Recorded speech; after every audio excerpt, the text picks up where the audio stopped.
All right, this is page 222, number 4, and what we're doing is we're looking at, by given the sine and the cosine values, we should be able to find all three of these reciprocal values.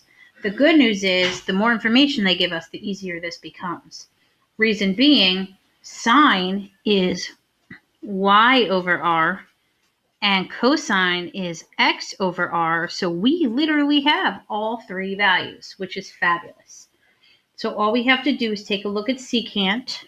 Secant is cosine reciprocal. So all I have to do is take my cosine and flip it. So I'm going to take 4 over radical 5, and then I'm going to rationalize it. So I get 4 radical 5 over 5. Cotangent is the reciprocal of tangent. So let me go green. To get tangent, I have to do, hold on, let me write that. Tangent is y over x. So cotangent would be the reciprocal of that. So y is radical 11 and x is radical 5, and we are going to flip it. And what that will give us is the square root of 5 over the square root of 11. When I go to rationalize this, I'm going to multiply top and bottom by radical 11. When I multiply the top, the 5 and the 11 multiply to 55. And the bottom is just 11.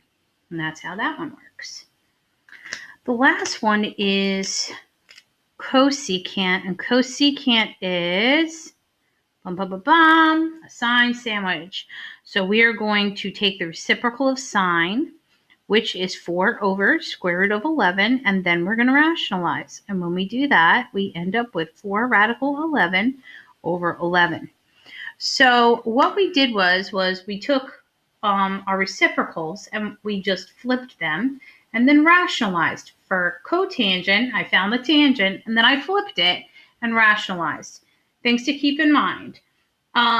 Since sine is positive and cosine is positive, that only happens in one spot. Sine and cosine are positive at the same time in quadrant 1, which means that the tangent is also positive. So all of these are going to end up with positive final answers because this is a quadrant 1 angle. The only time that sine and cosine both come out positive is when you're in quadrant 1.